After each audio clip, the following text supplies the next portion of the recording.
Hello ಎಲ್ಲರಿಗೂ Lakshmi family ಝೋನ್ಗೆ ಸ್ವಾಗತ.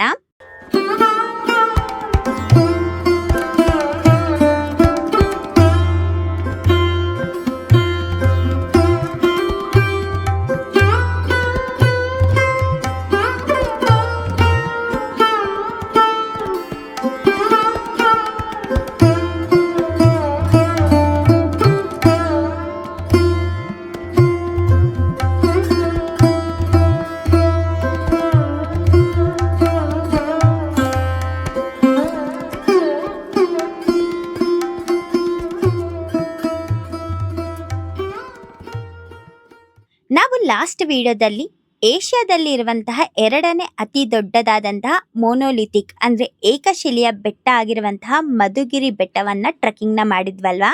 ಮಧುಗಿರಿಯನ್ನ ಯಾವ ರೀತಿ ಟ್ರೆಕ್ಕಿಂಗ್ ಮಾಡಬೇಕು, ಮತ್ತೆ ಬುಕ್ಕಿಂಗ್ಸ್ ಯಾವ ರೀತಿ ಇರುತ್ತೆ, ಮತ್ತೆ ಮಧುಗಿರಿಯನ್ನ ಯಾವ ರೀತಿ ರೀಚ್ ಆಗಬೇಕು, ಬಸ್ ಮತ್ತೆ ಟ್ರೈನ್ ನ ಯೂಸ್ ಮಾಡಿಕೊಂಡು ಎಲ್ಲಾ ಡೀಟೇಲ್ಸ್ ಗಳನ್ನ ನಾವು ಲಾಸ್ಟ್ ವಿಡಿಯೋದಲ್ಲಿ ಕವರ್ ಮಾಡಿದೀವಿ.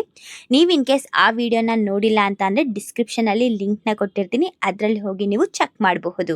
ನಾವು ಮಾರ್ನಿಂಗು 9 ಗಂಟೆಗೆ ಟಿಫನ್ ಮಾಡಿಕೊಂಡು ಟ್ರೆಕ್ಕಿಂಗ್ ನ ಸ್ಟಾರ್ಟ್ ಮಾಡಿದ್ವಿ. ಮುಗಿಸೋ ಅಷ್ಟರಲ್ಲಿ ಮಧ್ಯಾಹ್ನ 3 ಗಂಟೆ ಆಗಿತ್ತು.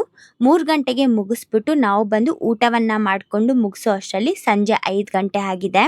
ಈಗ ನಾವು ಈ ಮಧುಗಿರಿಯಲ್ಲಿ ಇರುವಂತಹ ಪುರಾತನವಾದ ದೇವಾಲಯಗಳು ಯಾವುದ್ಯಾವುದು ಅಂತ ಎಲ್ಲದನ್ನ ನಾವಿವಾಗ ನೋಡೋಣ ಬನ್ನಿ.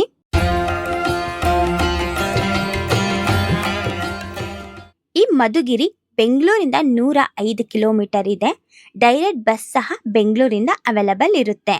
ಬೆಂಗಳೂರು ಮೆಜೆಸ್ಟಿಕ್ ಟರ್ಮಿನಲ್ 2 ಅಲ್ಲಿ ಪಾವಗಡಗೆ ಹೋಗೋ ಬಸ್ಸಸ್ ಅವೈಲಬಲ್ ಇರುತ್ತೆ. ಅದರಲ್ಲಿ ಮಧುಗಿರಿಯನ್ನ ರೀಚ್ ಆಗಬಹುದು.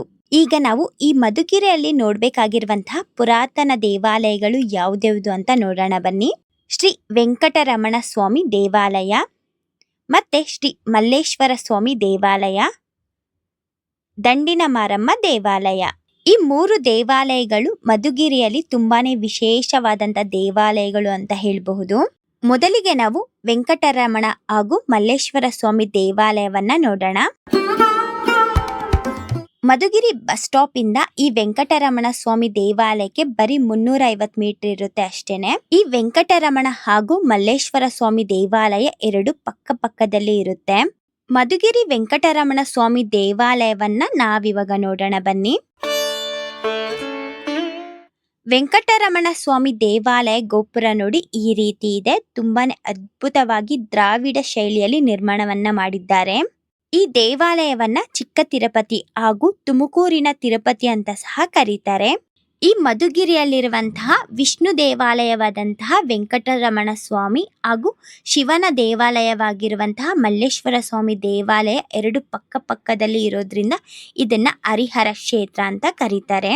ಈ ದೇವಾಲಯಗಳನ್ನ 17ನೇ ಶತಮಾನದಲ್ಲಿ ಪಾಳೆಗಾರರ ಕಾಲದಲ್ಲಿ ನಿರ್ಮಾಣವನ್ನ ಮಾಡಿದ್ದಾರೆ. ನಂತರ ಈ ದೇವಾಲಯಗಳನ್ನ ಮೈಸೂರು ಅರಸರ ಆಳ್ವಿಕೆಯ ಕಾಲದಲ್ಲಿ ನವೀಕರಣ ಮಾಡಿದ್ದಾರೆ.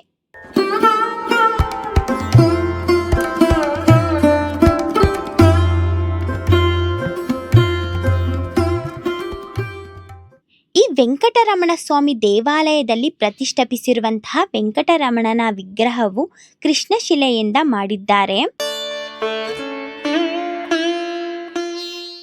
ಈ ದೇವಾಲಯದ ಗರ್ಭಗುಡಿಯಲ್ಲಿ ನಾವು ವೆಂಕಟರಮಣನ ವಿಗ್ರಹವನ್ನ 6 ಅಡಿ ದಿವ್ಯ ಮೂರ್ತಿಯಾಗಿ ನೋಡ್ತೀವಿ.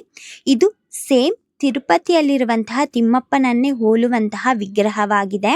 ಅದರಿಂದ ಈ ದೇವಾಲಯವನ್ನ ಚಿಕ್ಕ ತಿರುಪತಿ ಅಂತ ಸಹ ಕರೀತಾರೆ. ಈ ದೇವಾಲಯದ ಇತಿಹಾಸವನ್ನ ನೋಡೋದಾದ್ರೆ, ಈ ದೇವಾಲಯದಲ್ಲಿ ಇರುವಂತಹ 6 ಅಡಿ ದಿವ್ಯ ಮೂರ್ತಿಯ ಶಿಲೆಯು ಮಡಕಸಿರ ಅನ್ನೋ ಕೆರೆಯಲ್ಲಿ ಸಿಕ್ಕಿದ್ದು ನಂತರ ಈ ದೇವಾಲಯದಲ್ಲಿ ಪ್ರತಿಷ್ಠಾಪಿಸಿದ್ದಾರೆ. ಒಮ್ಮೆ ಸಪ್ಪೇಗೌಡ ಎಂಬುವರ ಕನಸಲ್ಲಿ ದೇವರು ಆಗಮಿಸಿ ವೆಂಕಟರಮಣ ಸ್ವಾಮಿಯ ವಿಗ್ರಹವು ಮಡಕಸಿರ ಅನ್ನೋ ಕೆರೆಯಲ್ಲಿ ಇದೆ ಅದನ್ನ ಆಚೆ ತೆಗೆದು ಮಧುಗಿರಿಯಲ್ಲಿ ಪ್ರತಿಷ್ಠಾಪಿಸು ಎಂದು ಆದೇಶಿಸುತ್ತಾರೆ. ಸ್ವಾಮಿಯ ಆದೇಶದಂತೆ ಸಪ್ಪೇಗೌಡರು ಕೆರೆಯಲ್ಲಿ ಇರುವಂತಹ 6 ಅಡಿ ವೆಂಕಟರಮಣನ ವಿಗ್ರಹವನ್ನ ಹೊರತೆಗೆದು ಈ ದೇವಾಲಯದಲ್ಲಿ ಪ್ರತಿಷ್ಠಾಪಿಸಿ 1690ರಲ್ಲಿ ದ್ರಾವಿಡ ಶೈಲಿಯಲ್ಲಿ ಈ ದೇವಾಲಯವನ್ನ ನಿರ್ಮಿಸಿ ಪೂಜಿಸುತ್ತಾರೆ. ಗರ್ಭಗುಡಿಯಲ್ಲಿ ದೇವರು ಶಂಖಚಕ್ರ, ಗದೆ ಹಾಗೂ ವರದ ಮುದ್ರೆಯಿಂದ ಹೋಲುವ ಸೇಮ್ ತಿರುಪತಿಯಲ್ಲಿರುವಂತಹ ವಿಗ್ರಹದಂತೆ ಕಾಂತಿಯನ್ನ ಹೋಲುತ್ತೆ. ಈ ದೇವಾಲಯದಲ್ಲಿ ಸ್ವಾಮಿಯ ಬಲಭಾಗದಲ್ಲಿ ಪದ್ಮಾವತಿ ದೇವಿ ಮತ್ತೆ ಎಡಭಾಗದಲ್ಲಿ ಅಲಮೇಲು ಮಂಗಮ್ಮ ಅಮ್ಮನವರ ದೇವಾಲಯವನ್ನ ನೋಡ್ತೀವಿ.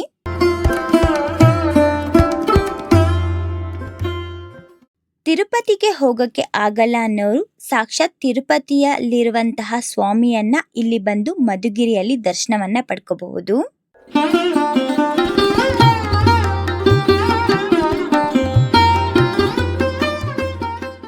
ಈ ದೇವಾಲಯದ ಟೈಮಿಂಗ್ಸ್ ನೋಡೋದಾದ್ರೆ ಬೆಳಗ್ಗೆ 7:30ಯಿಂದ 10 ಗಂಟೆ ತನಕ ಓಪನ್ ಇರುತ್ತೆ.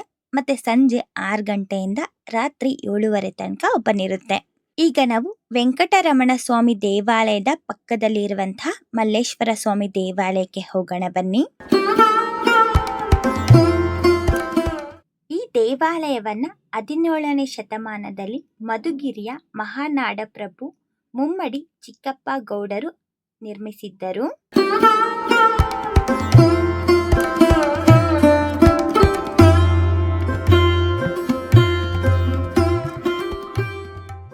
ಈ ದೇವಾಲಯದ ಒಳಗಡೆ ಹೋಗಿದ ತಕ್ಷಣ ಮೊದಲಿಗೆ ನಮಗೆ ನಂದಿಯ ಮಂಟಪ ಕಾಣಿಸುತ್ತೆ.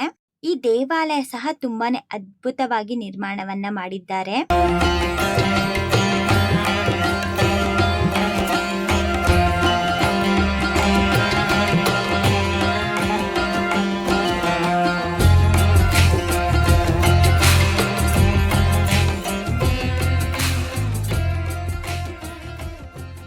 ಈ ದೇವಾಲಯದ ಗರ್ಭಗುಡಿಯಲ್ಲಿರುವಂತಹ ದೇವರು ಸ್ವಯಂಭೂ ಶಿವಲಿಂಗವಾಗಿದೆ.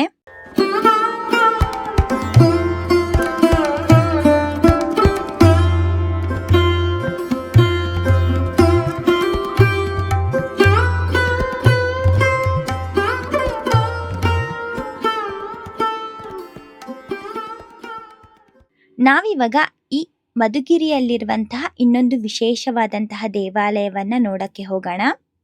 ಅದು ದಂಡಿನ ಮಾರಮ್ಮ ದೇವಾಲಯ. ಈ ಮಧುಗಿರಿಯಲ್ಲಿರುವಂತಹ ದೇವಾಲಯಗಳಲ್ಲಿ ಇದು ಸಹ ತುಂಬಾನೇ ವಿಶೇಷವಾದಂತಹ ದೇವಾಲಯವಾಗಿದೆ.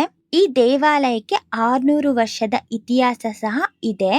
ಈ ದೇವಾಲಯದ ಗರ್ಭಗುಡಿಯಲ್ಲಿ ಮಾರಮ್ಮನನ್ನ ಶ್ರೀಚಕ್ರದ ಮೇಲೆ ವ್ಯಾಸ ಮುನಿಗಳು ಪ್ರತಿಷ್ಠಾಪನೆ ಮಾಡಿದ್ದಾರೆ ಎಂಬ ಉಲ್ಲೇಖ ಇದೆ. ಈ ಮಧುಗಿರಿಯ ಗ್ರಾಮ ದೇವತೆ ಆಗಿ ಈ ದಂಡಿನ ಮಾರಮ್ಮ ನೆಲೆಸಿ ಇಲ್ಲಿರುವಂತಹ ಜನರನ್ನ ಕಾಪಾಡ್ತಿದ್ದಾರೆ ಎಂದು ನಂಬಲಾಗುತ್ತೆ. ಈ ಕ್ಷೇತ್ರಕ್ಕೆ ದಂಡಿನ ಮಾರಮ್ಮ ಎನ್ನುವುದಕ್ಕೂ ಒಂದು ಕಾರಣ ಇದೆ.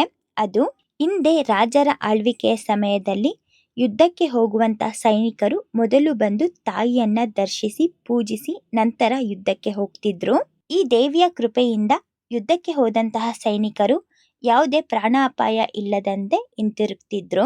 ತಾಯಿಯು ದಂಡಿ ಸೈನಿಕರನ್ನ ರಕ್ಷಿಸುತ್ತಿದ್ದಂತಹ ಕಾರಣದಿಂದಾಗಿ ದಂಡು ಮಾರಮ್ಮ ಅಂತ ಹೆಸರು ಬಂದಿದೆ.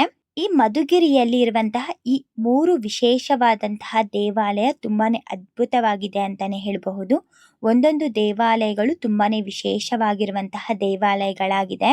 ಯಾರಿಗೆಲ್ಲ ಈ ವಿಡಿಯೋ ಇಷ್ಟ ಆಯಿತು ಲೈಕ್ ಮಾಡಿ, ಶೇರ್ ಮಾಡಿ, ಕಮೆಂಟ್ ಮಾಡಿ. ಇದೇ ಥರ ವಿಡಿಯೋಸ್ಗೋಸ್ಕರ ನಮ್ಮ ಚಾನಲ್ಗೆ ಸಬ್ಸ್ಕ್ರೈಬ್ ಮಾಡಿಕೊಂಡು ಸಪೋರ್ಟ್ ಮಾಡೋದು ಮಿಸ್ ಮಾಡಬೇಡಿ. Thank you.